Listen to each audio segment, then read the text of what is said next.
യഹോവ ഇപ്രകാരം അരുളി ചെയ്യുന്നു, ഞാൻ നിങ്ങളുടെ അമ്മയെ ഉപേക്ഷിച്ച് കളഞ്ഞതിൻ്റെ ഉപേക്ഷണ പത്രം എവിടെ?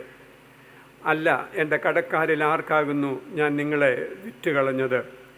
നിങ്ങളുടെ അകൃത്യങ്ങളാൽ നിങ്ങൾ നിങ്ങളെ തന്നെ വിറ്റുകളഞ്ഞും നിങ്ങളുടെ ലംഘനങ്ങളാൽ നിങ്ങളുടെ അമ്മ ഉപേക്ഷിക്കപ്പെട്ടും ഇരിക്കുന്നു.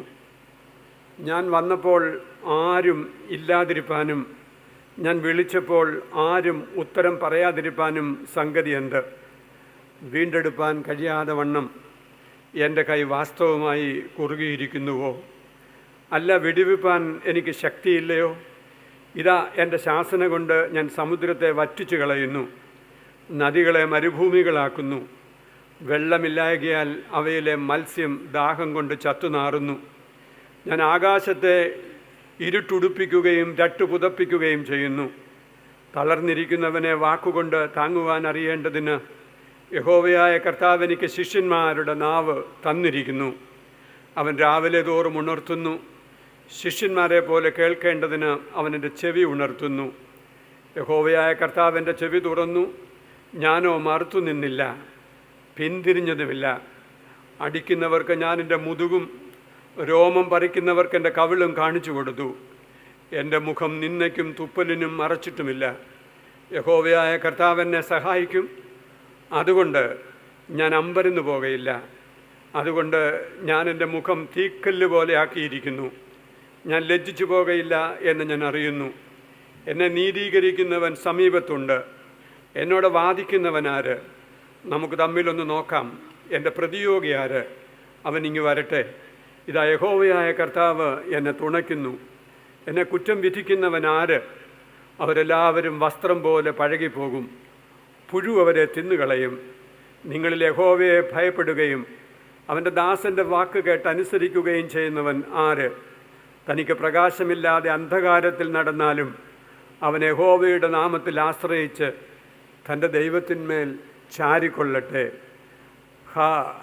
തീ കത്തിച്ച് തീയമ്പുകൾ അരയ്ക്ക് കെട്ടുന്നവരെ, നിങ്ങളെല്ലാവരും നിങ്ങളുടെ തീയുടെ വെളിച്ചത്തിലും നിങ്ങൾ കൊളുത്തിയിരിക്കുന്ന തീയമ്പുകളുടെ ഇടയിലും നടപ്പിൻ. എൻ്റെ കയ്യാൽ ഇത് നിങ്ങൾക്ക് ഭവിക്കും. നിങ്ങൾ വ്യസനത്തോടെ കിടക്കേണ്ടി വരും. തീ കത്തിച്ച് തീയമ്പുകൾ അരയ്ക്ക് കെട്ടുന്നവരെ, നിങ്ങളെല്ലാവരും നിങ്ങളുടെ തീയുടെ വെളിച്ചത്തിലും നിങ്ങൾ കൊളുത്തിയിരിക്കുന്ന തീയമ്പുകളുടെ ഇടയിലും നടപ്പിൻ. എൻ്റെ കയ്യാൽ ഇത് നിങ്ങൾക്ക് ഭവിക്കും. നിങ്ങൾ വ്യസനത്തോട് കിടക്കേണ്ടി വരും. ദൈവത്തിന് സ്തോത്രം. കഴിഞ്ഞ ഒരു പ്രഭാതത്തിൽ ഞാൻ എൻ്റെ രാവിലത്തെ ധ്യാനത്തിൽ ഞാൻ ഉപയോഗിക്കുന്ന എൻ്റെ ധ്യാന പുസ്തകം ഉപയോഗിച്ച് വായിക്കുകയായിരുന്നു. അതിനകത്ത് മനോഹരമായ ഒരു പ്രാർത്ഥന കൊടുത്തിട്ടുണ്ട്. അഭിമന്യ തിരുമേനി ഈ വർഷം അനുരഞ്ജന വർഷമായി നമുക്ക് നൽകുകയും നമ്മൾ അനുരഞ്ജനത്തെക്കുറിച്ച് ധ്യാനിക്കുകയും പഠിക്കുകയും ഒക്കെ ചെയ്യുന്ന സമയത്ത്, പ്രത്യേകിച്ച് ഈ കൺവെൻഷന് വേണ്ടിയുള്ള ധ്യാന പ്രസംഗങ്ങൾ തയ്യാറാക്കുമ്പോൾ, ഞാനൊരു ദിവസം രാവിലെ വായിച്ച ധ്യാനത്തിലെ പ്രാർത്ഥനയാണ് ഞാനിപ്പോൾ പ്രാർത്ഥിക്കുന്നത്. അതിങ്ങനെയാണ്: കരുണയുടെയും ക്ഷമയുടെയും മനസ്സലിവിൻ്റെയും ദൈവമേ, എന്നെ വേദനിപ്പിച്ചവരോട് കരുണയും ക്ഷമയും മനസ്സലിവും കാണിപ്പാൻ എന്നെ സഹായിക്കണമേ. അതിൽ പരമൊരു പ്രാർത്ഥന ഈ അനുരഞ്ജന വർഷത്തിൽ എനിക്ക് പ്രാർത്ഥിക്കാനില്ല. എൻ്റെ പ്രിയപ്പെട്ടവരോട് അതിൽ പരമൊരു പ്രാർത്ഥന എനിക്ക് പറയാനുമില്ല. ഇന്നിവിടെ അഭിമന്യ തിരുമേനി നമ്മെ ഓർമ്മിപ്പിച്ചത് മുഴുവൻ അതാണ്. പ്രിയപ്പെട്ടവരെ, അതൊരു പ്രാവശ്യം കൂടെ: കരുണയുടെയും ക്ഷമയുടെയും മനസ്സലിവിൻ്റെയും ദൈവമേ, എന്നെ വേദനിപ്പിച്ചവരോട് കരുണയും ക്ഷമയും മനസ്സലിവും കാണിക്കാൻ എന്നെ സഹായിക്കണമേ. ഈ ഒരു രൂപാന്തരം, ഈ ഒരു ട്രാൻസ്ഫർമേഷൻ നമ്മുടെയൊക്കെ ജീവിതത്തിൽ സംഭവിക്കുവാൻ ദൈവം കൃപ ചെയ്യട്ടെ എന്ന് ഞാൻ പ്രാർത്ഥിക്കുന്നു. വിഷമവൃത്തങ്ങൾ എന്ന് നമ്മൾ കേട്ടിട്ടുണ്ട്. Vicious circles. എന്താണ് വിഷ്യസ് സർക്കിൾ? എങ്ങനെയാണ് വിഷമവൃത്തത്തെ ഒന്ന് നമുക്ക് വിഭാവന ചെയ്യുവാനായി കഴിയുന്നത്? കുറേ വർഷങ്ങൾക്ക് മുമ്പാണ് വിഷ്യസ് സർക്കിളിനെ കുറിച്ചുള്ള മനോഹരമായ ഒരു വിഷ്വൽ പിക്ചർ എനിക്ക് കിട്ടിയത്. അത് ഞാൻ നിങ്ങളോടിപ്പോൾ പറയുകയാണ്. നിങ്ങൾക്ക് ആ വിഷ്വൽ പിക്ചർ ഉണ്ടാവട്ടെ എന്ന് ഞാൻ പ്രാർത്ഥിക്കുന്നു. ഇതാണ് ആ വിഷ്വൽ പിക്ചർ. 2 പെരുമ്പാമ്പുകളാണ്. ഒരു പെരുമ്പാമ്പ് മറ്റൊരു പെരുമ്പാമ്പിനെ വാല് മുതൽ വിഴുങ്ങുകയാണ്. വിഴുങ്ങപ്പെടുന്ന പെരുമ്പാമ്പ് തന്നെ വിഴുങ്ങുന്ന പെരുമ്പാമ്പിനെ വാല് മുതൽ വിഴുങ്ങി. സങ്കല്പിച്ചു എന്ന് ഞാൻ വിചാരിക്കുന്നു. ഒരു പെരുമ്പാമ്പ് വേറൊരു പെരുമ്പാമ്പിനെ വാല് മുതൽ വിഴുങ്ങുന്നു. വിഴുങ്ങപ്പെടുന്ന പെരുമ്പാമ്പ് തന്നെ വിഴുങ്ങുന്ന പെരുമ്പാമ്പിനെ വാല് മുതൽ വിഴുങ്ങുന്നു. അവസാനം അവശേഷിക്കുന്നത് ഒരു ഇട്ടാവട്ടമാണ്. വിമോചനമില്ലാത്ത, ഒരു വിമോചനവുമില്ലാത്ത ഒരിട്ടാവട്ടം. ആ ഇട്ടാവട്ടത്തിനാണ് വിഷമവൃത്തം എന്ന് പറയുക. വിമോചനമില്ലാത്ത വിഷമവൃത്തങ്ങളാണ്. പൗലോസ് മാർ ഗ്രിഗോറിയോസ് തിരുമേനിയുടെ ജോയ് ഓഫ് ഫ്രീഡം എന്ന പഴയ പുസ്തകത്തിൽ അദ്ദേഹം മനോഹരമായി പറഞ്ഞു വെക്കാൻ ശ്രമിക്കുന്ന ഒരു വിഷമവൃത്തത്തിൻ്റെ കഥയുണ്ട്. അദ്ദേഹം പറയുന്നു, ജനന മരണ ചക്രങ്ങളുടെ വിഷമവൃത്തങ്ങളിലായിരുന്നു ലോകം. ജനന മരണ ചക്രങ്ങളുടെ വിഷമവൃത്തമാണ്. ആ വിഷമവൃത്തത്തെ പൊട്ടിച്ച് ജനനം, മരണം, ഉയർത്തെഴുന്നേൽപ്പ്, നിത്യജീവൻ എന്നുള്ള മനോഹരമായ ഒരു പുതിയ അനുഭവത്തിലേക്ക് ലോകത്തെ നയിക്കുവാൻ നസ്രായനായ യേശുവിന് കഴിഞ്ഞു. ജനന മരണ ചക്രങ്ങളുടെ വിഷമവൃത്തത്തിൽ നിന്ന് മനുഷ്യന് വിമോചനം കർത്താവായ യേശു ക്രിസ്തുവിൻ്റെ ജനനത്തിലൂടെയും മരണത്തിലൂടെയും ഉയർത്തെഴുന്നേൽപ്പിലൂടെയും സാധിപ്പിച്ചു തന്നിരിക്കുകയാണ്. നമ്മുടെ പുനരുത്ഥാനം എന്നത് 2 തരത്തിൽ നമ്മൾ കാണണം എന്ന് റുഡോൾഫ് ബുൾട്ട്മാൻ നമ്മെ പഠിപ്പിച്ചിട്ടുണ്ട്. അത് പഴയ ഒരു ദൈവശാസ്ത്രജ്ഞനാണ്.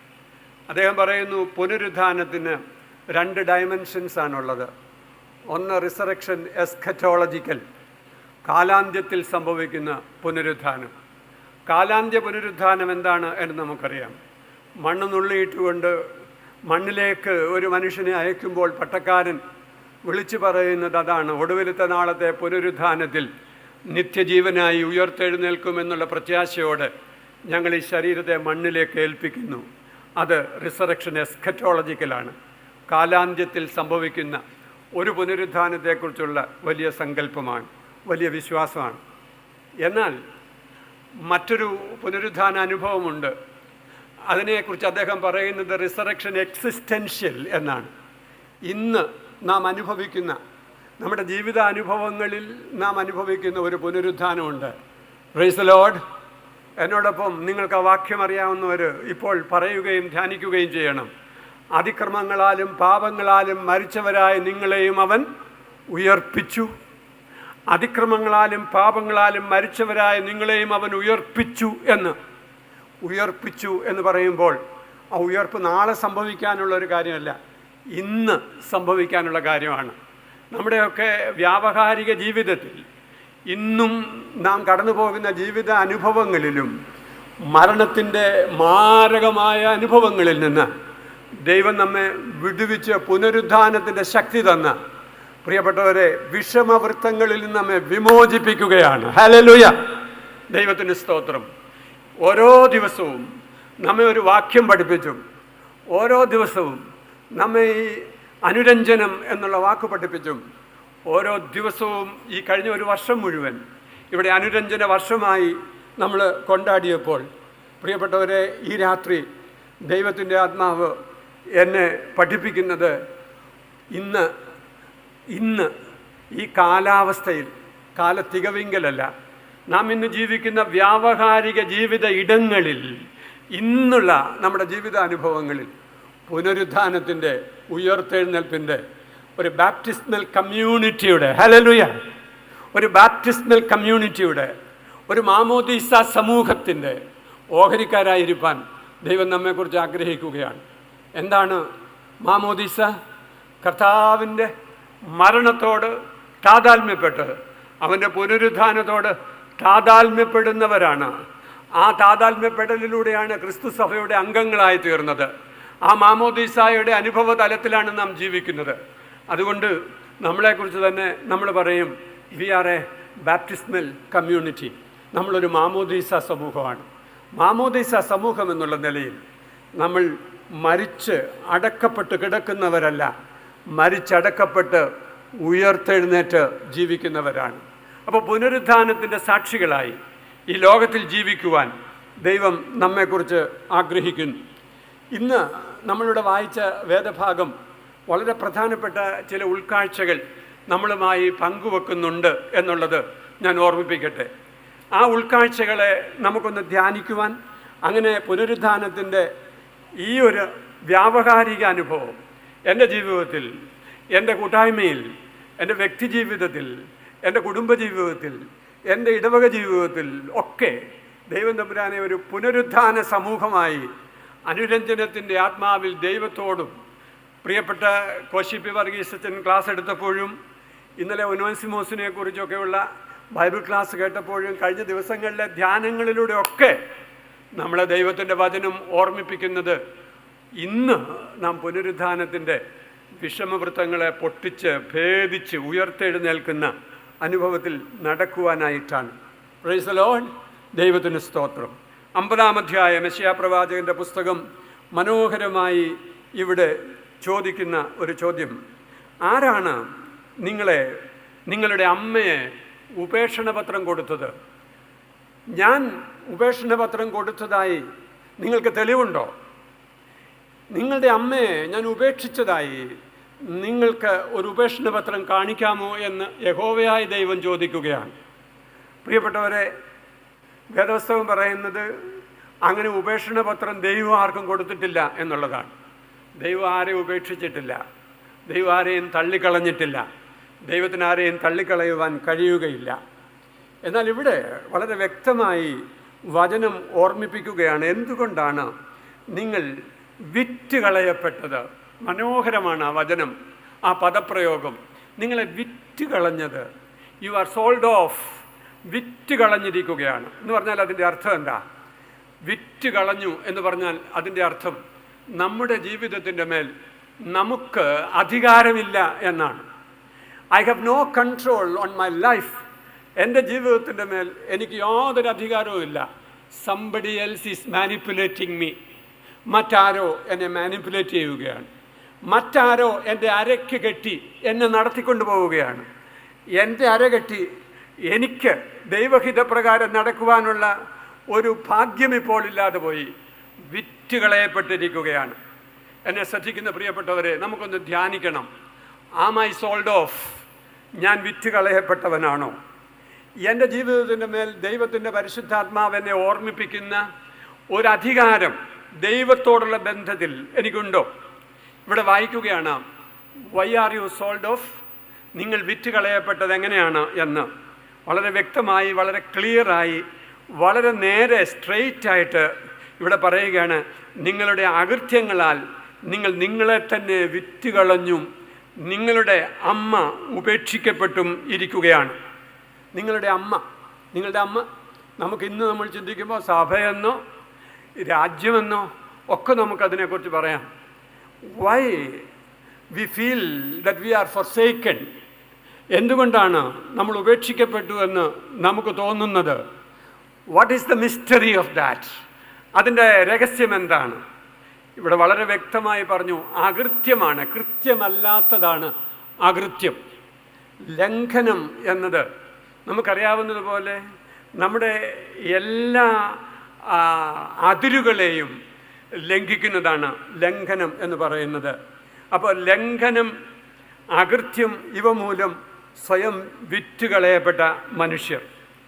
32-ാം സങ്കീർത്തനം ഇന്ന് അഭിനന്ദ തിരുമേനി ഇവിടെ സംസാരിച്ചു വന്ന കൂട്ടത്തിൽ അത് ഉദ്ധരിച്ചതായിരുന്നു. ലംഘനം ക്ഷമിച്ചും പാപം മറച്ചും കിട്ടിയ മനുഷ്യൻ ഭാഗ്യവാൻ, ആത്മാവിൽ കപടമില്ലാതിരിക്കുന്ന മനുഷ്യൻ ഭാഗ്യവാൻ. ദൈവം പാപം ക്ഷമിച്ചിരിക്കുന്നവൻ, യഹോവ പാപം ക്ഷമിച്ചിരിക്കുന്നവൻ ഭാഗ്യവാൻ. ദൈവത്തിന് സ്തോത്രം.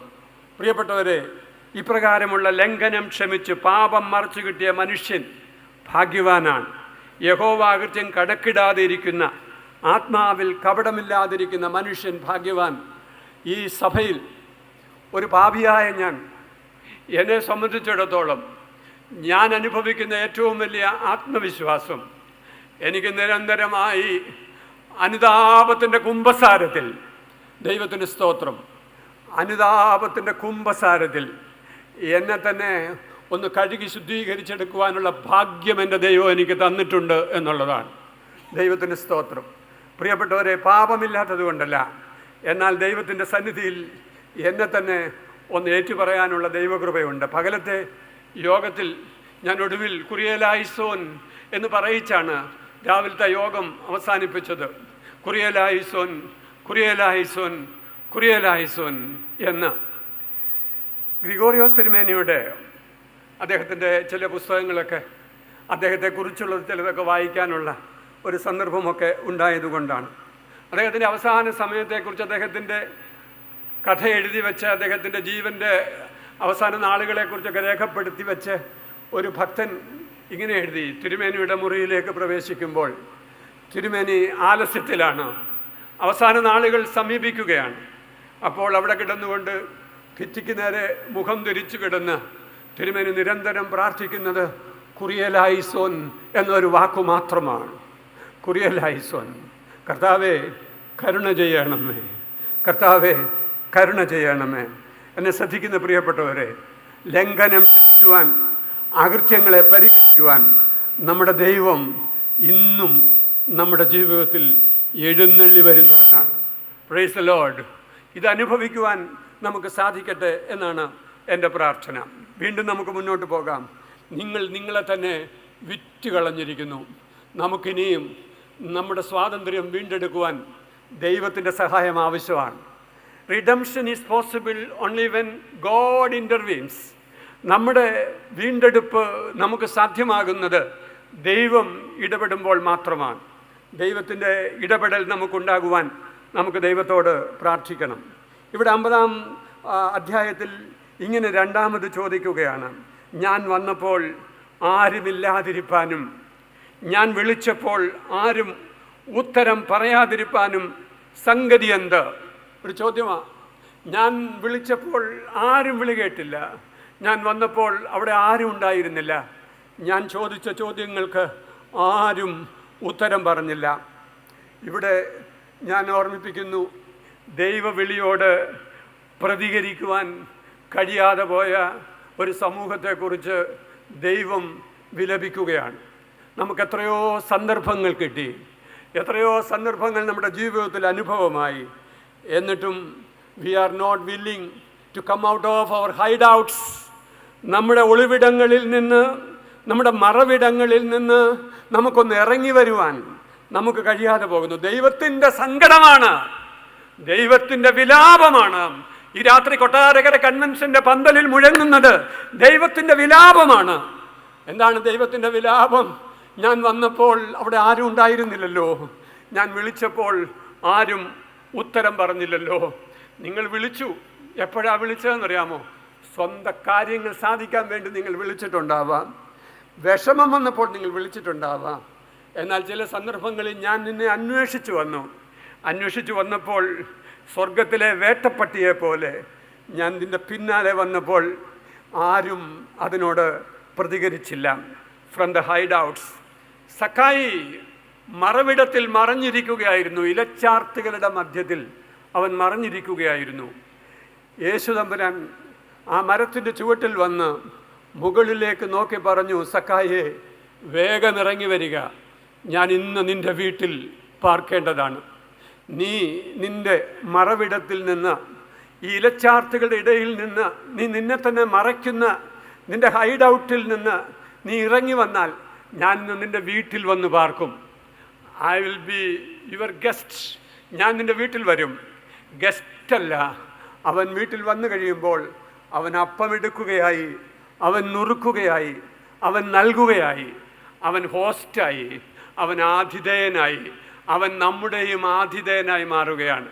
എന്നെ ശ്രദ്ധിക്കുന്ന പ്രിയപ്പെട്ടവരെ, when Jesus comes into our household, നമ്മുടെ ഭവനത്തിലേക്ക് യേശു വരുമ്പോൾ അവനെ നമ്മളൊന്ന് പ്രവേശിപ്പിച്ചാൽ അവൻ നമ്മുടെ വീടിൻ്റെ കർത്താവായിട്ട് മാറും, അവൻ നമ്മുടെ വീടിൻ്റെ അധികാരിയായിട്ട് മാറും.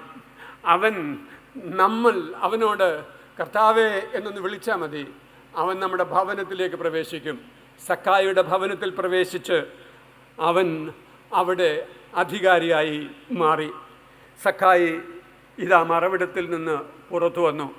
ഇന്ന് ഈ പന്തലിൻ്റെ കീഴിലും ഓൺലൈനിലും ഇന്നെന്നെ കേട്ടുകൊണ്ടിരിക്കുന്ന പ്രിയപ്പെട്ടവരോട് ദൈവത്തിൻ്റെ ആത്മാവ് വളരെ ശാന്തമായി, വളരെ വ്യക്തമായി come out of your hiding place എന്ന് പറയുന്നുണ്ട്.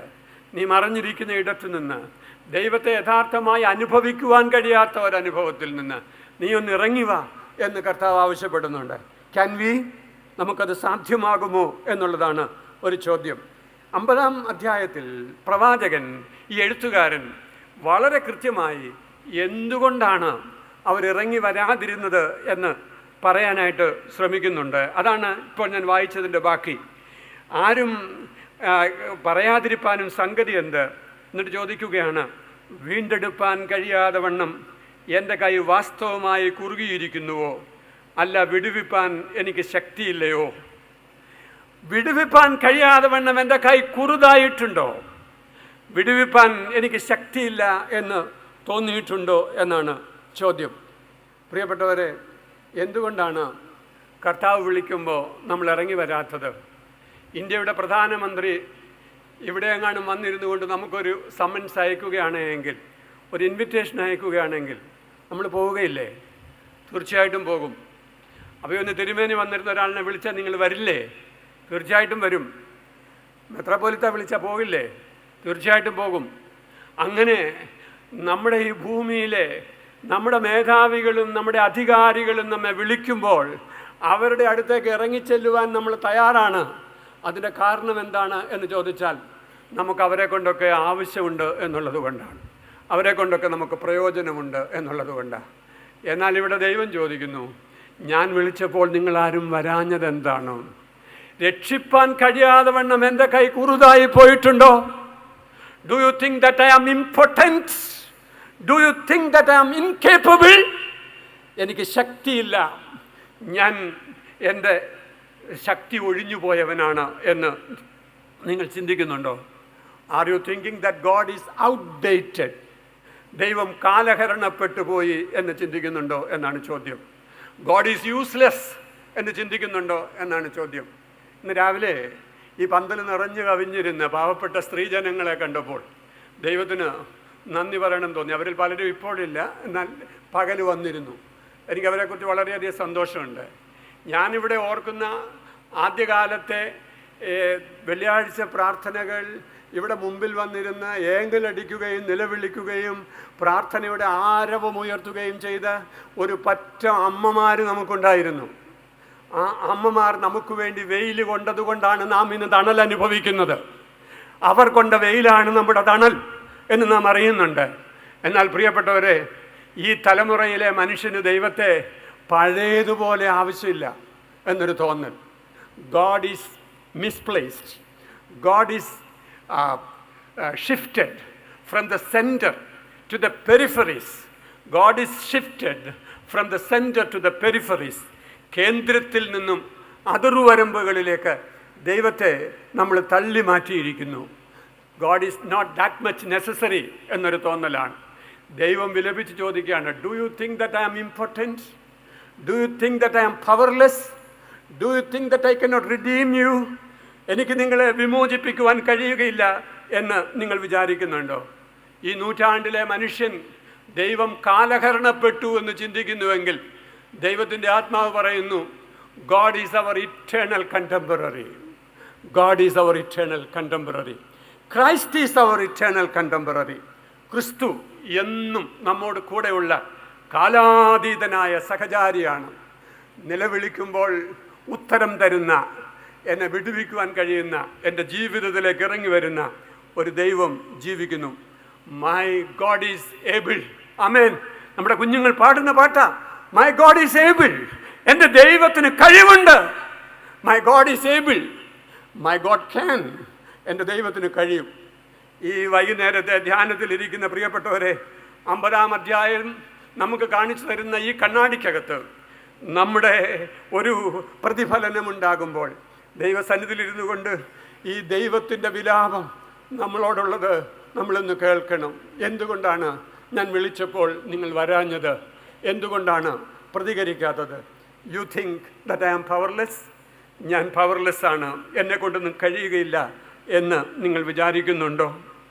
പ്രിയപ്പെട്ടവരെ, വചനം വീണ്ടും പറയുകയാണ്, ഇപ്രകാരമുള്ള മനുഷ്യൻ ദൈവത്തെയും ദൈവത്തിൻ്റെ ക്രമത്തെയും ദൈവത്തിൻ്റെ ശിക്ഷണത്തെയും ജീവിതത്തിൻ്റെ കേന്ദ്രസ്ഥാനത്ത് നിന്ന് അതിർവരമ്പുകളിലേക്ക് തള്ളി മാറ്റിയപ്പോൾ എന്താണ് സംഭവിച്ചത് എന്ന് ഈ വചനം വളരെ വ്യക്തമായി ഓർമ്മിപ്പിക്കുകയാണ്. ഇതാ, എൻ്റെ ശാസന കൊണ്ട് ഞാൻ സമുദ്രത്തെ വറ്റിച്ചു കളയുന്നു, നദികളെ മരുഭൂമികളാക്കുന്നു, വെള്ളമില്ലായകയാൽ അവയിലെ മത്സ്യം ദാഹം കൊണ്ട് ചത്തുനാറുന്നു. ഞാൻ ആകാശത്തെ ഇരുട്ടുടുപ്പിക്കുകയും രട്ടുപുതപ്പിക്കുകയും ചെയ്യുന്നു. പ്രിയപ്പെട്ടവരെ, ഇതൊന്ന് ധ്യാനിച്ച് നോക്കിക്കേ. ഇതിൻ്റെ അർത്ഥം എന്താ? ഇവിടെ പറഞ്ഞിരിക്കുന്ന വാക്കുകൾ ആ കാലഘട്ടത്തിലെ മനുഷ്യനോട് സംസാരിക്കുന്ന പദപ്രയോഗങ്ങളാണ് എന്ന് നമുക്കറിയാം. ആകാശവും ഭൂമിയും ഒക്കെ മാത്രമേ അവരുടെ ദൃഷ്ടിയിൽ അന്നുണ്ടായിരുന്നുള്ളൂ. അവർ സമുദ്രത്തിലെ ഓളങ്ങളെയും നദിയിലെ മത്സ്യങ്ങളെയും ഒക്കെ മാത്രം കണ്ടവരാ.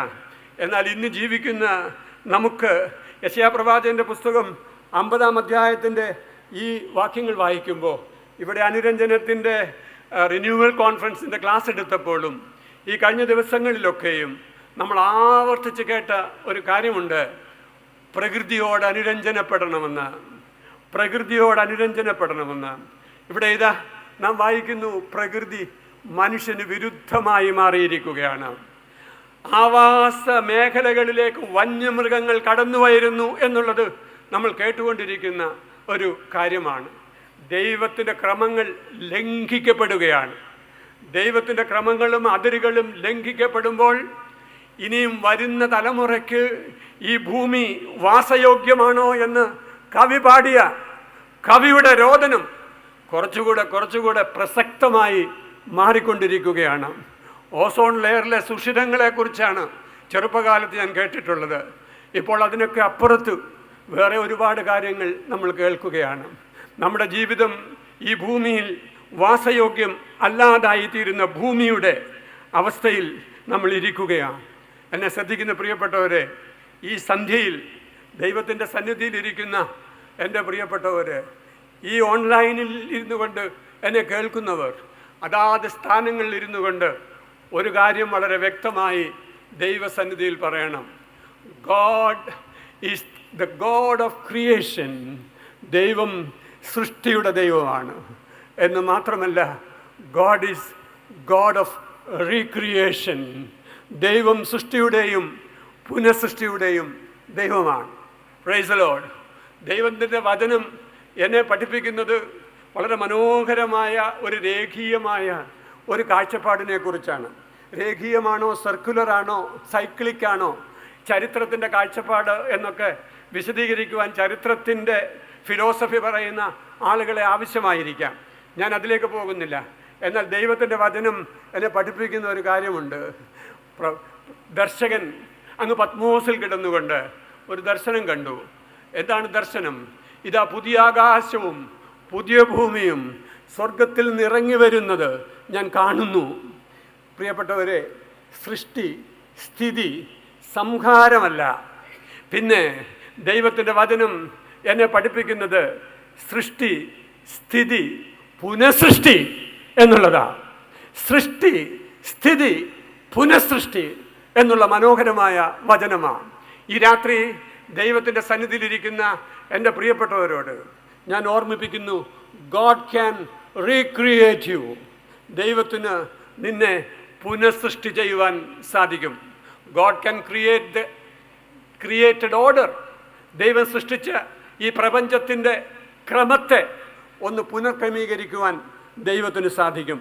അതിലുപരി ആ ഒരു പുനർക്രമീകരണം ആരംഭിക്കുന്നത് പ്രിയപ്പെട്ടവരെ നമ്മിലൂടെയാണ്. നമുക്ക് ഇന്ന് ആ ഒരു പുനഃസൃഷ്ടിയുടെ അനുഭവക്കാരായി തീരാൻ സാധിക്കുമോ? ഞാനിതൊക്കെ പറയുമ്പോൾ സാമൂഹ്യ ശാസ്ത്രജ്ഞന്മാർ പറയും, എങ്ങനെയാണത് സാധ്യമാകുന്നത്? സമൂഹം നന്നാകാതെ ഒരു വ്യക്തി നന്നാവുമോ? സമൂഹമല്ലേ ഒരു വ്യക്തിയെ സ്വാധീനിക്കുന്നത്? അതൊക്കെ ശരിയാ പ്രിയപ്പെട്ടവരെ. എന്നാൽ ഞാൻ എന്നും വിശ്വസിക്കുന്ന ഒരു സത്യമുണ്ട്.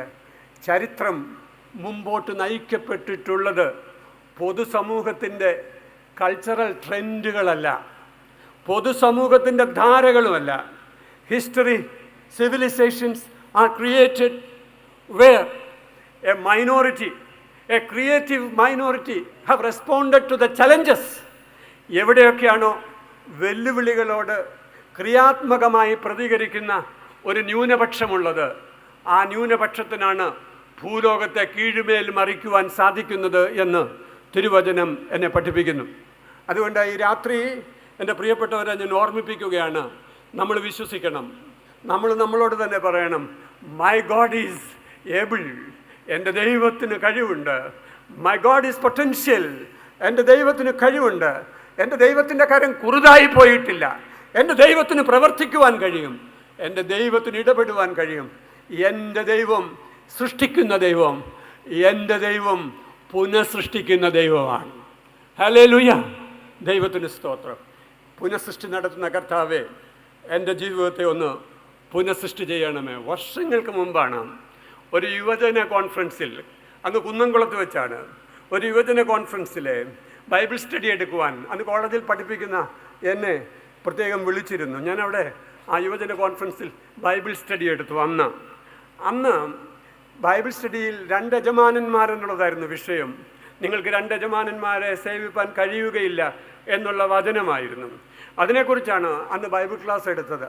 അപ്പോൾ അതിനെക്കുറിച്ചൊക്കെ പറഞ്ഞു വന്ന കൂട്ടത്തിൽ ദൈവം തമ്പുരാൻ പുനഃസൃഷ്ടി ചെയ്യുവാൻ കഴിയുന്നവനാണ് എന്നൊക്കെ ശക്തമായി ദൈവത്തിൻ്റെ ആത്മാവ് എന്നെ കൊണ്ട് പറയിച്ചപ്പോൾ അന്ന് അതിനകത്ത് വന്നിരുന്ന ഒരു പെൺകുട്ടി 2 ദിവസത്തിനുള്ളിൽ എനിക്കൊരു കത്തയച്ചു. ആ കത്തിൽ അവൾ എഴുതി, ഇതെൻ്റെ ജീവിതത്തിലെ അവസാനത്തെ കോൺഫറൻസ് ആയിരിക്കും എന്ന് വിചാരിച്ചാണ് ഞാൻ വന്നത്. എൻ്റെ ജീവിതത്തിൻ്റെ നിരാശകളുടെ വേളയിലാണ് ഞാൻ അവിടെ വന്നിരുന്നത്. അച്ഛൻ ഈ പുനഃസൃഷ്ടി ചെയ്യുന്ന ദൈവത്തെക്കുറിച്ച് പറഞ്ഞപ്പോൾ, വീണ്ടെടുക്കുന്ന ദൈവത്തെക്കുറിച്ച് പറഞ്ഞപ്പോൾ, അവൻ്റെ കൃപയെക്കുറിച്ച് പറഞ്ഞപ്പോൾ എൻ്റെ ഉള്ളിൽ വലിയ സന്തോഷമായി. ഞാൻ എൻ്റെ ജീവിതത്തെ ഒരു പ്രാവശ്യം കൂടെ കർത്താവിൻ്റെ കരങ്ങളിൽ സമർപ്പിച്ചിരിക്കുകയാണ്. ദൈവത്തിൽ ഞാൻ വിശ്വസിക്കുന്നു. ദൈവത്തിൻ്റെ പുനഃസൃഷ്ടി ചെയ്യാനുള്ള കഴിവിൽ ഞാൻ വിശ്വസിക്കുന്നു. ഈ പന്തലിനകത്തിരിക്കുന്ന പ്രിയപ്പെട്ടവരെ, നിങ്ങളിൽ ചിലർ വല്ലാത്ത നിരാശയിലാണ്. ആരൊക്കെയോ ചിലർ വല്ലാത്ത സങ്കടത്തിലാണ്. ഒരുപക്ഷെ ഈ പന്തലിൽ വരാൻ കഴിയാതെ, ഈ ഓൺലൈനിൽ ഇത് കേട്ടുകൊണ്ടിരിക്കുന്ന ചില ആളുകൾ പന്തലിൽ വരാൻ കഴിയാതെ ക്ഷീണിച്ചും തളർന്നുമിരിക്കുന്നവരായിരിക്കാം. ദൈവം പറയുകയാണ്, നിന്നെ പുനഃസൃഷ്ടി ചെയ്യാൻ ദൈവത്തിന് കഴിയും. God can recreate you. വെറും ഒരു ഫോൾസ് ഓപ്റ്റിമിസം അല്ല. പിന്നെ എൻ്റെ ദൈവത്തിന് അല്പം കൊണ്ടും അധികം കൊണ്ടും നിന്നെ പോഷിപ്പിക്കാൻ കഴിയുന്ന ദൈവമാണ്. അതുകൊണ്ട് ആ ഒരു വിഷയത്തെക്കുറിച്ചല്ല ഞാനിപ്പോൾ വ്യക്തമായി കൂടുതലായി സംസാരിക്കാൻ താല്പര്യപ്പെടുന്നത്. ഞാൻ പറഞ്ഞു, we have to have faith, we have to believe. നമുക്ക് വിശ്വസിക്കണം. My God is my creator and he is my recreator. അവൻ എൻ്റെ സൃഷ്ടാവാണ്. അവൻ എന്നെ പുനഃസൃഷ്ടി ചെയ്യുന്ന ദൈവമാണ്. ആ ദൈവത്തിൻ്റെ കരങ്ങളിലേക്ക് എൻ്റെ ജീവിതത്തെ ഞാൻ അങ്ങോട്ട് സമർപ്പിച്ചു കൊടുക്കും. ഇവിടെ ഈ അധ്യായത്തിൽ അങ്ങനെ സമർപ്പിച്ചു കൊടുത്ത ഒരു ന്യൂനപക്ഷത്തെക്കുറിച്ച്, അങ്ങനെ സമർപ്പിച്ചു കൊടുത്ത ഒരു സിംഗിൾ ഇൻഡിവിജ്വലിനെ കുറിച്ച്, ഒരു ഏക മനുഷ്യനെക്കുറിച്ച് ഇവിടെ വായിക്കുകയാണ്. പ്രവാചകൻ തന്നെക്കുറിച്ച് തന്നെ പറയുകയാണ്, ഞാൻ എങ്ങനെയായി എന്ന്. പ്രിയപ്പെട്ടവരെ, ഒന്ന് ശ്രദ്ധിച്ച് വായിച്ചു നോക്കിക്കേ.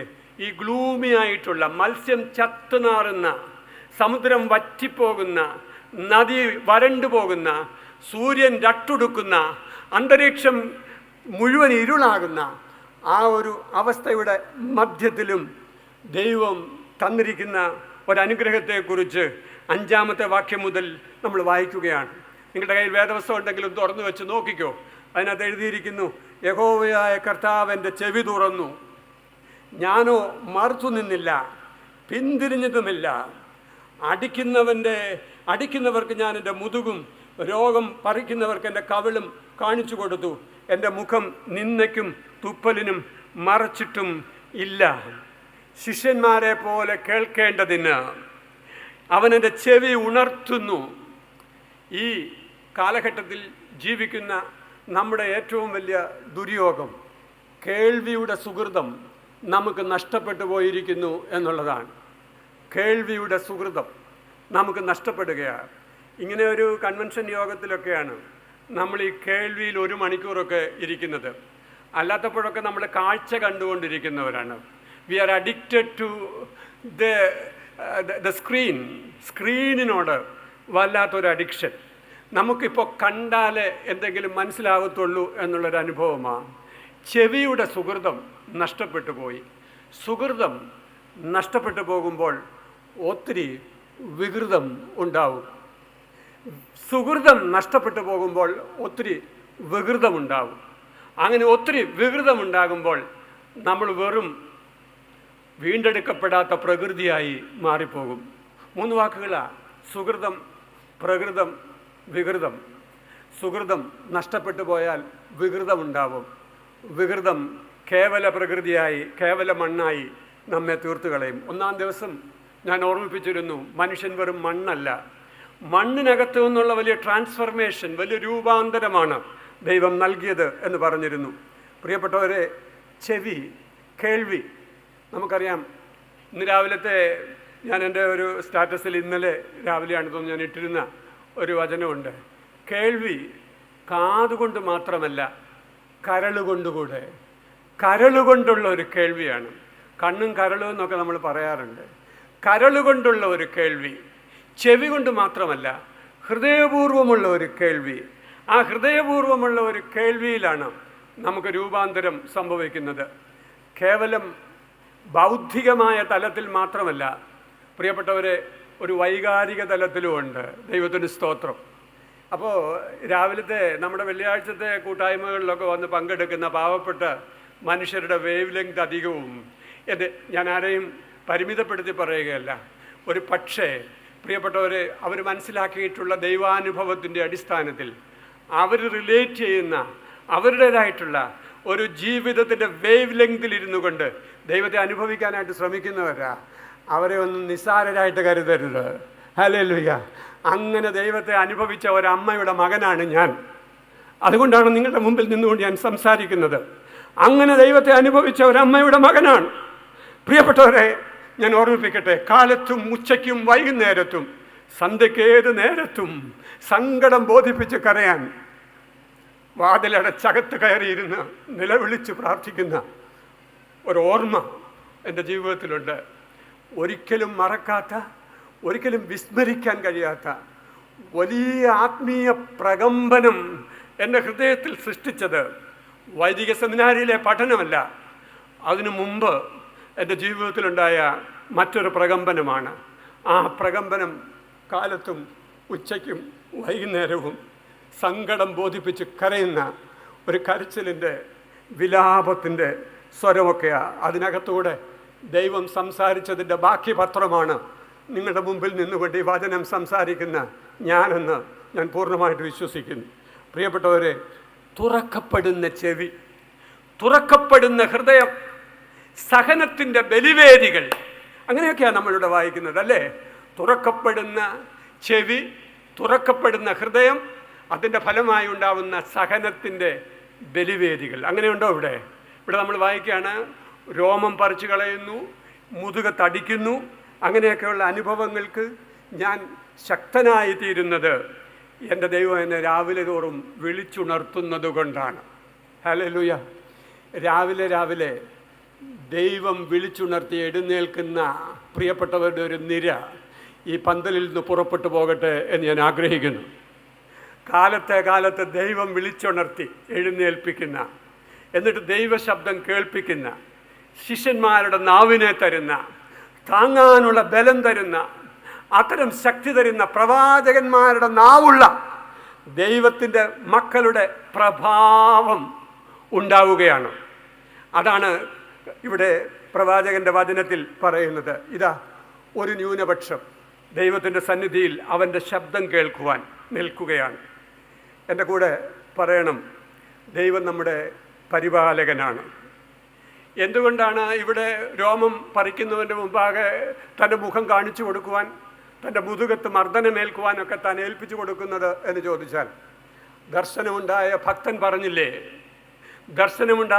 പറഞ്ഞില്ലേ, ഞാൻ ക്രിസ്തുവിൻ്റെ തിരുമുറിവുകളുടെ ദർശനം കണ്ടു കഴിഞ്ഞപ്പോൾ എൻ്റെ ജീവിതം സ്നേഹത്തിൻ്റെ പ്രവാഹമായി എന്ന്. എന്നെ സ്നേഹിക്കുന്ന, എന്നെ കേൾക്കുന്ന പ്രിയപ്പെട്ടവരെ, ദൈവത്തിൻ്റെ വചനം നമ്മോട് പറയുന്നു, ദൈവം നമ്മെ ഉണർത്തുകയും നമ്മെ തൻ്റെ ശബ്ദം കേൾപ്പിക്കുകയും ചെയ്യും. അനുരഞ്ജന വർഷത്തിൽ എൻ്റെ ദൈവജനത്തോട് എനിക്ക് പറയാനുള്ള പ്രധാനപ്പെട്ട ആലോചനകളിൽ ഒന്നിതാണ്. കർത്താവേ, ദിവസം തോറും രാവിലെ എഴുന്നേൽക്കുമ്പോൾ നീ എന്നെ വിളിച്ചുണർത്തിയത് കൊണ്ടാണ് ഞാൻ എഴുന്നേറ്റത് എന്ന് പറയാൻ. ഇന്നലെ രാത്രി ഉറങ്ങാൻ കിടന്നവർ, രാത്രി ഉണരാതെ ഉറങ്ങിപ്പോയവർ എത്ര പേരുണ്ട്? ഇന്നെന്നെ കേൾക്കുന്ന പ്രിയപ്പെട്ടവരെ, നമ്മളോടൊപ്പം ജീവിതത്തിൻ്റെ യാത്ര ആരംഭിച്ച് നമ്മുടെ സമപ്രായക്കാർ എത്ര പേര് ഈ ലോകത്തിൽ പട്ടുപോയിട്ടുണ്ട്? അമ്മയുടെ ഗർഭപാത്രത്തിൽ വെച്ച് അങ്ങ് ടെർമിനേറ്റ് ചെയ്താൽ മതിയെന്ന് പറഞ്ഞു കേൾപ്പിച്ച എത്രയോ മക്കൾ ഇവിടെ ഇരിപ്പുണ്ട്. ഇന്ന് ബഹുമാനപ്പെട്ട അച്ഛൻ എന്നോട് സംസാരിച്ചപ്പോൾ അത് ഓർമ്മിപ്പിച്ചത്, പ്രിയപ്പെട്ടവരെ, ടെർമിനേറ്റ് ചെയ്താൽ മതിയെന്ന് പറഞ്ഞു കേൾപ്പിച്ച വൈദ്യശാസ്ത്രത്തിൻ്റെ മുമ്പിൽ എൻ്റെ ദൈവത്തിൻ്റെ കൃപ കൊണ്ട് മാത്രം ജീവിക്കുന്ന ദൈവത്തിൻ്റെ മക്കൾ ഇതിൻ്റെ മധ്യത്തിലുണ്ട്. രോഗത്തിൻ്റെ താഴ്വരയിൽ ഇനി ജീവിക്കുകയില്ല എന്ന് എഴുതിത്തള്ളിയവർ ദൈവം വിളിച്ചെഴുന്നേൽപ്പിച്ചത് കൊണ്ട് ഉണർന്ന് എഴുന്നേറ്റിരിക്കുന്നവരുണ്ട്. എങ്കിൽ ദൈവത്തിൻ്റെ സന്നിധിയിൽ പറയണം, എന്നെ എൻ്റെ ദൈവം ജീവൻ്റെ ബലമാക്കി തീർത്തിരിക്കുന്നു. ഹല്ലേലൂയ. യഹോവ എൻ്റെ ജീവൻ്റെ ബലം. ഞാൻ ആരെ പേടിക്കും? എൻ്റെ വൈരികളും ശത്രുക്കളുമായ ദുഷ്കർമ്മികൾ എൻ്റെ മാംസം തിന്നുവാൻ എന്നോട് അടുക്കുമ്പോൾ ഇടറി വീഴും. ഒരു സൈന്യം എൻ്റെ നേരെ പാളയമിറങ്ങിയാലും ഞാൻ ഭയപ്പെടുകയില്ല. 23-ാം സങ്കീർത്തനക്കാരൻ പറയുകയാണ്, സ്വച്ഛ ജലതീരങ്ങളിലേക്ക് അവൻ എന്നെ നയിക്കും. പിന്നെ ഒരു കാര്യം കൂടെ, നന്മയും കരുണയും എൻ്റെ ആയുഷ്കാലമൊക്കെ എന്നെ പിന്തുടരും. Praise the Lord. ഇന്ന് ഈ വചനം കേട്ട് എഴുന്നേറ്റ് പോകുന്ന സമയത്ത് നമ്മുടെ ഉള്ളിൽ നമ്മൾ പറയേണ്ട ഒരു കാര്യം ഇതാ, നന്മയും കരുണയും എന്നെ പിന്തുടരും. ഐ ആം നോട്ട് ഫോളോയിങ് നന്മയും കരുണയും. നന്മയും കരുണയും ഞാൻ ഫോളോ ചെയ്യുകയല്ല, പിന്നെ എൻ്റെ ദൈവം നന്മയുടെയും കരുണയുടെയും പ്രഭവസ്ഥാനമായതുകൊണ്ട് എൻ്റെ ദൈവത്തിങ്കിലേക്ക് ഞാൻ എൻ്റെ ജീവിതത്തെ സമർപ്പിച്ചു കൊടുക്കുമ്പോൾ അവൻ്റെ കൃപ എന്നെ പിന്തുടരും. Hallelujah, hallelujah. ഇന്ന് ഈ പന്തൽ വിട്ട് പോകുമ്പോൾ ഇത് പറഞ്ഞുകൊണ്ട് പോകണം, നന്മയും കരുണയും എന്നെ പിന്തുടരും. ഞാൻ എൻ്റെ ആയുഷ്കാലം മുഴുവനും യഹോവയുടെ ആലയത്തിൽ വസിക്കും. പ്രിയപ്പെട്ടവരെ, അങ്ങനെ വസിക്കുവാനുള്ള ഭാഗ്യം ദൈവം നമുക്ക് തരട്ടെ എന്നാണ് എൻ്റെ പ്രാർത്ഥന. അതുകൊണ്ട് അനുരഞ്ജനത്തിൻ്റെ വർഷത്തിൽ ദൈവത്തിൻ്റെ കൃപയിൽ ശരണപ്പെട്ടുകൊണ്ട് നമുക്ക് അവൻ്റെ ശബ്ദം കേൾക്കുവാൻ, അവൻ്റെ ഉറപ്പുകളെ പ്രാപിക്കുവാൻ, ആ ഉറപ്പുകളെ പ്രാപിച്ചുകൊണ്ട് the best is yet to come, ഏറ്റവും നല്ലത് വരാനിരിക്കുന്നതേ ഉള്ളൂ എന്നുള്ള ബോധ്യത്തോടുകൂടെ നമ്മുടെ ഇന്നത്തെ വർത്തമാനകാല അനുഭവങ്ങളെ അഭിമുഖീകരിക്കുവാൻ ദൈവം നമ്മെ സഹായിക്കട്ടെ എന്ന് ഞാൻ പ്രാർത്ഥിക്കുകയാണ്.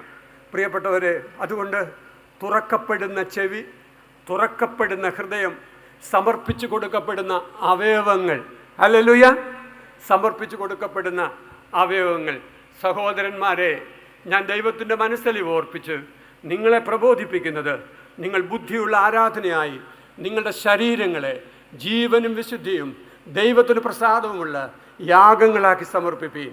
ഈ ലോകത്തിന് അനുരൂപമാകാതെ നന്മയും പ്രസാദവും പൂർണ്ണതയുമുള്ള ദൈവഹിതം ഇന്നതെന്ന് തിരിച്ചറിയേണ്ടതിന് മനസ്സ് പുതുക്കി രൂപാന്തരപ്പെടുവീൻ. ഹല്ലേലൂയ. മനസ്സ് പുതുക്കി രൂപാന്തരപ്പെടുവീൻ. ഇത് ഈ രാത്രി രൂപാന്തരപ്പെടലിൻ്റെ രാത്രിയായിരിക്കട്ടെ എന്ന് ഞാൻ പ്രാർത്ഥിക്കുകയാണ്. ഈ സങ്കീർത്തനം അല്ലെങ്കിൽ ഈ 50-ാം അധ്യായം ഞാൻ ഈ അനുരഞ്ജന വർഷത്തിൻ്റെ ധ്യാനമായി എടുക്കുവാനുള്ള പ്രധാനപ്പെട്ട കാരണം അതിൻ്റെ അവസാനത്തെ വാക്യമാണ്, 11-ാമത്തെ വാക്യം. തീ കത്തിച്ച് തീയമ്പുകൾ അരയ്ക്ക് കെട്ടുന്നവരെ, നിങ്ങളെല്ലാവരും നിങ്ങളുടെ തീയുടെ വെളിച്ചത്തിലും നിങ്ങൾ കൊളുത്തിയിരിക്കുന്ന തീയമ്പുകളുടെ ഇടയിലും നടപ്പീൻ. എൻ്റെ കയ്യാൽ ഇത് നിങ്ങൾക്ക് ഭവിക്കും, നിങ്ങൾ വ്യസനത്തോട് കിടക്കേണ്ടി വരും എന്നുള്ളൊരു മുന്നറിയിപ്പ് ഈ വചനം നമുക്ക് നൽകുകയാണ്.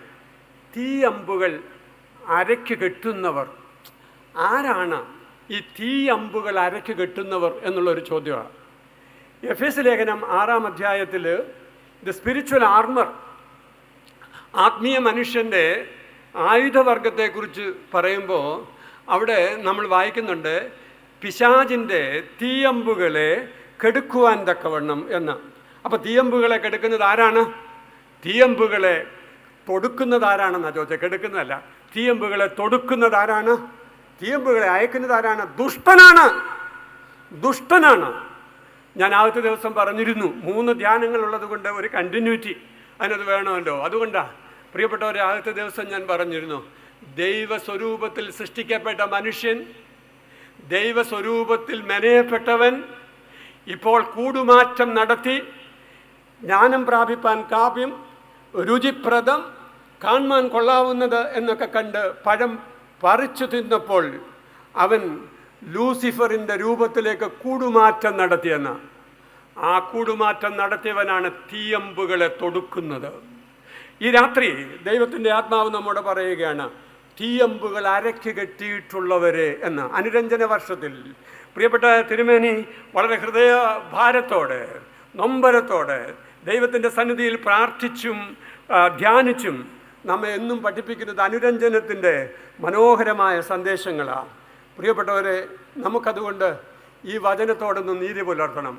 തിരുമേനിയുടെ പ്രാർത്ഥനയോട് നമുക്കൊന്ന് നീതി പുലർത്തണം. നമ്മുടെ പ്രാർത്ഥന ആ പ്രാർത്ഥനയായി തീരുവാൻ ദൈവം കൃപ ചെയ്യണമേ എന്ന് പ്രാർത്ഥിക്കണം. തീയമ്പുകളെ അരയ്ക്ക് കെട്ടുന്ന ലൂസിഫറിൻ്റെ, സാത്താൻ്റെ ഉപകരണങ്ങളായി തീരുവാൻ ദൈവം നമ്മെക്കുറിച്ച് ആഗ്രഹിക്കുന്നില്ല. മാമോദീസായുടെ വിശുദ്ധ തൈലത്താൽ അഭിഷേകം ചെയ്യപ്പെട്ടവരെ, വിശുദ്ധ മൂറോൻ കൊണ്ട് അവയവങ്ങൾ മുഴുവനും അഭിഷേകം ചെയ്യപ്പെട്ടവരെ, ഞാൻ നിങ്ങളെ ഓർമ്മിപ്പിക്കട്ടെ, എന്തിനാണ് വിശുദ്ധ മൂറോൻ കൊണ്ട് നമ്മളെ മുഴുവനും അഭിഷേകം ചെയ്തത്? നമ്മളെ അഭിഷേകം ചെയ്തതാ റോമാലേഖനം 12-ാം അധ്യായത്തിൻ്റെ 1-2 വാക്യങ്ങളിൽ ഞാൻ പറഞ്ഞത്. പ്രിയപ്പെട്ടവരെ, നമ്മുടെ ശരീരങ്ങളെ ജീവനും വിശുദ്ധിയും ദൈവത്തിന് പ്രസാദവുമുള്ള യാഗങ്ങളായി, ജീവനുള്ള യാഗമായി സമർപ്പിക്കാൻ തന്നെയാണ്. ഈ ശരീരത്തെ പിശാചിൻ്റെ കൂടാക്കി മാറ്റുവാൻ നമുക്കനുവാദമില്ല. എന്തുകൊണ്ടെന്നാൽ നമ്മുടെ മാമോദീസ വസ്ത്രം അതിന് നമ്മളെ അനുവദിക്കുന്നില്ല. നാം ഏറ്റ മാമോദീസ നമ്മളെ അനുവദിക്കുന്നില്ല. നമ്മളേറ്റ മാമോദീസയെക്കുറിച്ചൊക്കെ ഒരുപാട് സംശയങ്ങളൊക്കെ ഉള്ള ഒരുപാട് ആളുകൾ ഇവിടെ ഉണ്ട്. പ്രിയപ്പെട്ടവർ, ഒരുപാട് ആളുകൾ എന്നെ കേൾക്കുന്നുണ്ട്. എന്നാൽ ഞാൻ ഓർമ്മിപ്പിക്കുകയാണ്, നമ്മളേറ്റ മാമോദീസ വസ്ത്രത്തിൻ്റെ, നമ്മളേറ്റ മാമോദീസ അഭിഷേകത്തിൻ്റെ, നമ്മുടെ അവയവങ്ങളിൽ അഭിഷേകം ചെയ്യപ്പെട്ട് കിട്ടിയ വിശുദ്ധ മൂറോൻ്റെ പരിശുദ്ധാത്മാവിൻ്റെ അടയാളമായി നമ്മുടെ ശരീരത്തിൽ പകരപ്പെട്ട ഈ പരിശുദ്ധ മൂറോൻ്റെ അനുഭവക്കാരായിരിക്കുന്ന ദൈവജനത്തോട് ഞാൻ ഓർമ്മിപ്പിക്കുകയാണ്, നമുക്കാർക്കും പിശാചിൻ്റെ അണിയായി തീരുവാൻ, പിശാചിൻ്റെ പിണിയാളുകളായി തീരുവാൻ അവകാശമില്ല. We are consecrated for a holy living. We are consecrated. നമ്മൾ സമർപ്പിക്കപ്പെട്ടവരാണ്, നമ്മൾ പ്രതിഷ്ഠിക്കപ്പെട്ടവരാണ്. നമ്മളെ പ്രതിഷ്ഠിച്ചിരിക്കുന്നത് തീയമ്പുകളെ തൊടുക്കുവാനല്ല, പിന്നെ തീയമ്പുകളെ കെടുക്കുവാനാണ്. ദൈവത്തിൻ്റെ സ്തോത്രം. തീയമ്പുകളെ തൊടുത്തുവിടുവാനല്ല, തീയമ്പുകളെ കെടുക്കുവാനാണ്. അവയെ കെടുത്തിക്കളയുവാൻ തക്കവണ്ണമല്ല, ദൈവത്തിൻ്റെ സർവായുധ വർഗം ധരിക്കുന്ന ദൈവത്തിൻ്റെ മക്കളായി തീരുവാൻ നമുക്കിടയാകണം. സദൃശവാക്യങ്ങളിൽ മനോഹരമായ ഒരു വാക്യമുണ്ട്. നിങ്ങൾ പലപ്പോഴും വായിച്ചിട്ടുണ്ടാവാം എന്നാണ് എൻ്റെ വിചാരം. അതിനകത്ത് സദൃശവാക്യ ജ്ഞാന സാഹിത്യകാരൻ ചോദിക്കുന്ന ഒരു ചോദ്യമുണ്ട്. ഒരുവന് വെന്തുപോകാതെ മടിയിൽ തീ കൊണ്ട് നടക്കാമോ എന്നാണ് ചോദ്യം. വെന്തുപോകാതെ ഒരുത്തിന് മടിയിൽ തീ കൊണ്ട് നടക്കാമോ എന്നൊരു ചോദ്യമാണ്. മടിയിൽ തീ വെച്ചാൽ, തീ ഉണ്ടെങ്കിൽ അത് മറ്റുള്ളവരെ ദ്രോഹിക്കുന്നതിന് മുമ്പ് സ്വയം പൊള്ളലേൽക്കും എന്നുള്ളതിന് സംശയമില്ല. പ്രിയപ്പെട്ടവരെ, അതുകൊണ്ടാണ് മടിയിൽ കനൽ വെച്ചുകൊണ്ട് നടന്നാൽ അത് നമ്മുടെ ശരീരത്തെ പൊള്ളിക്കും എന്നുള്ള ജ്ഞാനവചനം ഈ രാത്രി ഞാൻ ഓർമ്മിപ്പിക്കുന്നത്.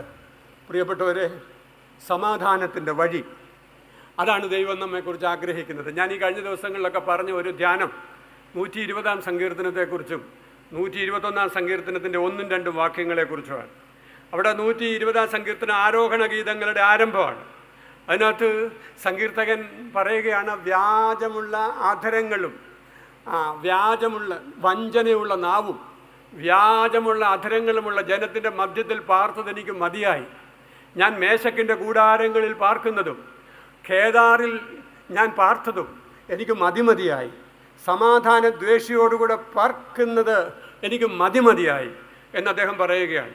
എന്നിട്ടാണ് അദ്ദേഹം ഞാൻ എൻ്റെ കണ്ണ് പർവ്വതങ്ങളിലേക്ക് ഉയർത്തുമെന്ന് പറയുന്നത്. മതിമതിയായി എന്ന് പറയുന്ന എനിക്ക് മതിയേ എന്ന് പറയുന്ന, എനിക്കിനി ഇതിൻ്റെ മധ്യത്തിൽ ജീവിക്കാനായിട്ട് പറ്റുകയില്ല എന്ന് പറയുന്ന ഒരു പ്രത്യേക അനുഭവം. ആ അനുഭവത്തെക്കുറിച്ച് പ്രിയപ്പെട്ടവരെ ഞാൻ ഈ രാത്രി ഓർമ്മിപ്പിക്കുന്നത്. എന്താ പറഞ്ഞത്? നമ്മൾ ജീവിക്കുന്ന വ്യാജമുള്ള അധരങ്ങളുടെയും വഞ്ചനയുള്ള നാവിൻ്റെയും മേശക്കിൻ്റെയും കേദാറിൻ്റെയും കൂടാരങ്ങളുടെയും മധ്യത്തിൽ നമ്മൾ ജീവിക്കുമ്പോൾ, സമാധാന ദ്വേഷികളോടുകൂടെ നമ്മൾ പാർക്കുമ്പോൾ, അവരെ വിട്ട് ഓടിപ്പോകാനൊന്നും നമുക്ക് അവകാശമില്ലല്ലോ. എന്നാൽ ഞാൻ നിങ്ങളെ ഓർമ്മിപ്പിക്കുന്നു, നമ്മൾ ഇരിക്കുന്ന ഇടത്ത് ഒരു മലകയറ്റം സാധ്യമാണ്. നമ്മൾ ഇരിക്കുന്ന ഇടത്ത് ആത്മീയ പർവ്വതം കയറുവാൻ നമുക്ക് സാധ്യമാണ്. ഞാൻ എൻ്റെ കണ്ണ് പർവ്വതങ്ങളിലേക്ക് ഉയർത്തുകയാണ്. എനിക്ക് സഹായം എവിടെ നിന്ന് വരും? ആകാശത്തെയും ഭൂമിയും ഉണ്ടാക്കിയ യഹോവയിങ്കൽ നിന്ന് വരുന്നു എന്ന് പറയുകയാണ്. സമാധാന ദ്വേഷി. എൻ്റെ കൂടെ വചനം ഒന്ന് ധ്യാനിച്ചോ പ്രിയപ്പെട്ടവരെ. സമാധാനമുണ്ടാക്കുന്നവർ ഭാഗ്യവാന്മാർ, അവർ ദൈവത്തിൻ്റെ പുത്രന്മാരെന്ന് വിളിക്കപ്പെടും.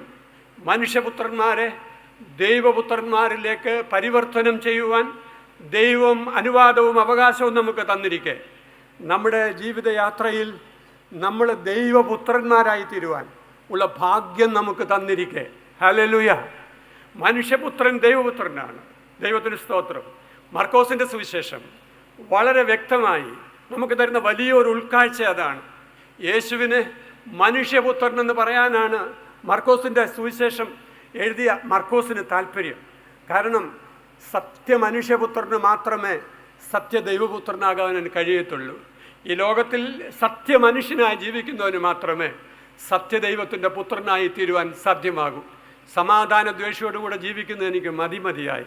അതിൻ്റെ കാരണം എന്താണെന്നറിയാമോ? എൻ്റെ ദൈവിക പുത്രത്വത്തിലേക്കുള്ള യാത്രയെ തടസ്സപ്പെടുത്തുന്ന ഈ അനുഭവത്തിൻ്റെ മധ്യത്തിൽ നിന്നും എനിക്കൊരു വേർപാടൊരു സഭയല്ല, അങ്ങനെയാണെന്ന് ആരണ്ടൊക്കെ പറഞ്ഞതാ. എന്നാൽ എനിക്കൊരു വേർപാട്, എനിക്കൊരു സെപ്പറേഷൻ, എനിക്കൊരു വേർപാട് ആവശ്യമാണ്. ഇതിൻ്റെ മധ്യത്തിൽ എനിക്ക് സമാധാനത്തിൻ്റെ പർവ്വതം കയറുവാൻ സാധിക്കും. ഇതിൻ്റെ മധ്യത്തിൽ എനിക്ക് ആത്മീയ പർവ്വതം കയറുവാൻ സാധിക്കും. എനിക്ക് ദൈവിക അനുഭവം ഉണ്ടാക്കാൻ സാധിക്കും. പ്രിയപ്പെട്ടവരെ, അങ്ങനെ ഒരു അനുഭവം നമ്മുടെ വീടുകളിൽ സംഭവിക്കട്ടെ, നമ്മുടെ ഇടവകകളിൽ സംഭവിക്കട്ടെ, നമ്മുടെ പ്രാർത്ഥനാ കൂട്ടങ്ങളിൽ സംഭവിക്കട്ടെ. അങ്ങനെ സംഭവിക്കുമ്പോൾ നമ്മുടെ ആത്മീയ പ്രയാണം ദൈവത്തിൻ്റെ കൃപയാൽ അനുഗ്രഹീതമായി തീരുകയാണ്. എനിക്ക് മതിയായി പറയുകയാണ്. മടിയിൽ തീയമ്പുകളെ തൊടുക്കുന്നവർ നിങ്ങൾ വ്യസനിക്കുമെന്നാണ് പറയുക. നിങ്ങൾ വ്യസനിക്കും. കാരണം പൊള്ളലേക്കും. അതിൻ്റെ ആവശ്യമില്ല.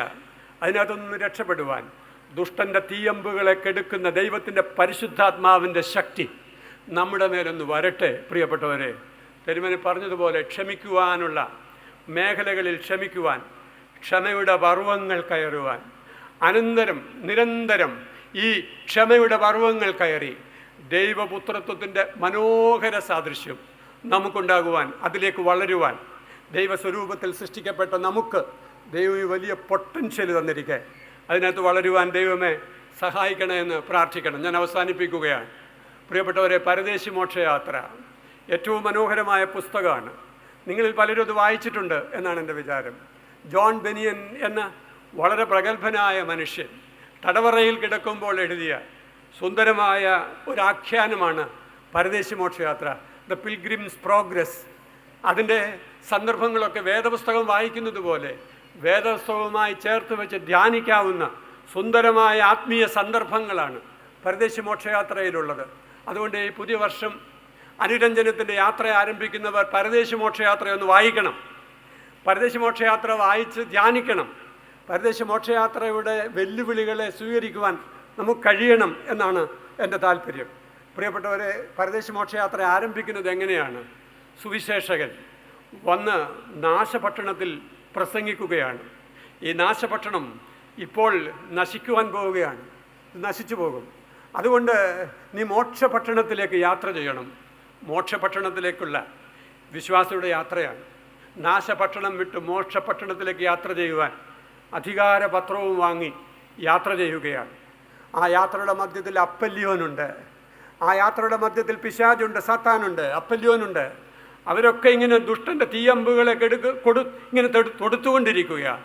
അതിൻ്റെയൊക്കെ മധ്യത്തിൽ പരിച, ഇതിനെ കെടുക്കുവാൻ തക്കവണ്ണമുള്ള വിശ്വാസത്തിൻ്റെ പരിച അതങ്ങോട്ട് ഏറ്റെടുത്ത വിശ്വാസി യാത്ര ചെയ്യുകയാണ്. അവസാനം മോക്ഷപുരിയിൽ എത്തിച്ചേരും. ഹല്ലേലൂയ.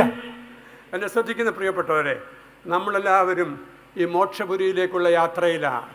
നമ്മൾ നാശപട്ടണം വിട്ടോടണം എന്ന് പറഞ്ഞാൽ കൊട്ടാരക്കര വിട്ടുപോകണം എന്നല്ല, നമ്മൾ ജീവിക്കുന്ന ഇടം വിട്ടുപോകണമെന്നല്ല. നമ്മൾ ജീവിക്കുന്ന ഇടത്ത് ആത്മീയ പർവ്വതങ്ങൾ കയറുവാൻ നമുക്ക് സാധിക്കണം. അതിന് നമ്മുടെ ചെവി ദൈവത്തിൻ്റെ സന്നിധിയിൽ നമുക്ക് ചായച്ചു കൊടുക്കണം. നമ്മുടെ മനസ്സുകളെ ദൈവത്തിൻ്റെ സന്നിധിയിൽ നമുക്കൊന്ന് ചായച്ചു കൊടുക്കണം. നമ്മുടെ കരളിനെ, നമ്മുടെ ഹൃദയത്തെ ദൈവത്താലൊന്ന് അനുഗ്രഹീതമാക്കണം. അങ്ങനെ ഒരു യാത്ര തുടരുവാൻ ദൈവം നമുക്ക് സഹായിക്കട്ടെ എന്നാണ് എൻ്റെ പ്രാർത്ഥന.